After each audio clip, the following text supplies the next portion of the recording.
రాష్ట్రంలో అబద్దాల పునాదుల మీద కాంగ్రెస్ ప్రభుత్వం ఏర్పడిందని మాజీ మంత్రి హరీష్ రావు దుయ్యబట్టారు. దీంతో రాష్ట్ర ప్రభుత్వ భవిష్యత్ ప్రశ్నార్థకంగా మారే అవకాశం ఉందన్నారు.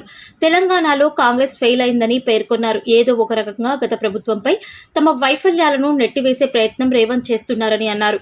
అప్పులపై దుష్ప్రచారాన్ని ఖండించిన కాంగ్రెస్ కి బుద్ధి రాలేదని మండిపడ్డారు. దురదృష్టం ఏంటంటే ప్రభుత్వాన్ని కూడా అబద్దాల పునాదుల మీదే నడుపుతున్నాడు.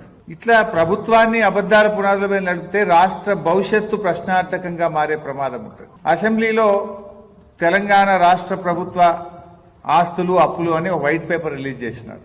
ఆ రోజు 6,85,000 కోట్ల అప్పులు అని చెప్పారు.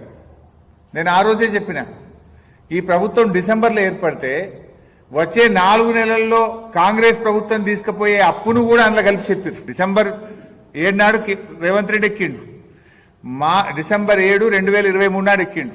అందులో ఏం పెట్టిండ్రు?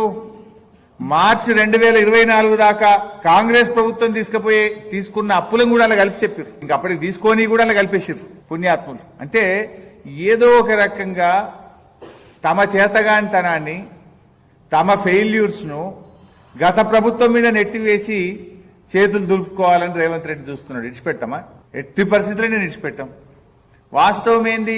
బడ్జెట్ సమావేశాల చర్చలో చెప్పిన నేను బడ్జెట్ మీద మొన్న నేనే బీఆర్ఎస్ పార్టీ పక్షాన మాట్లాడి ఈ అప్పుల మీద కాంగ్రెస్ పార్టీ రేవంత్ రెడ్డి చేస్తున్న దుష్ప్రచారాన్ని నిండు శాసనసభలోనే చెప్పాను. కానీ వాళ్ళకి బుద్ధి రాలే, సోయి రాలే. అదే అబద్ధాన్ని మళ్లీ మళ్లీ చెప్తున్నారు.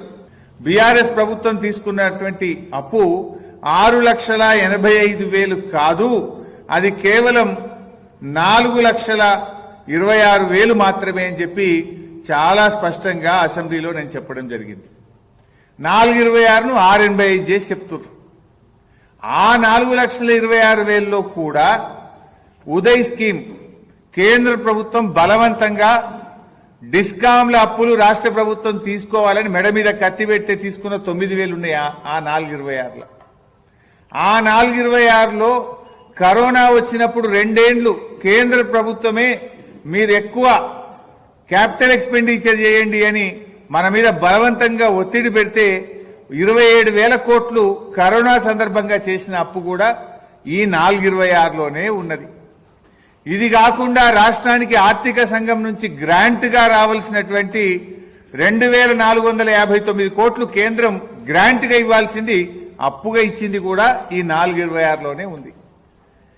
ఉన్నది 4,26,000. మొన్న అసెంబ్లీలో చెప్పింది 6,85.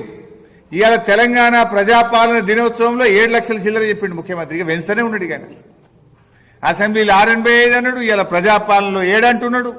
అసలు 10 ఏళ్ల బీఆర్ఎస్ పాలనలో జరిగిన అప్పు 4,26,000 మాత్రమే.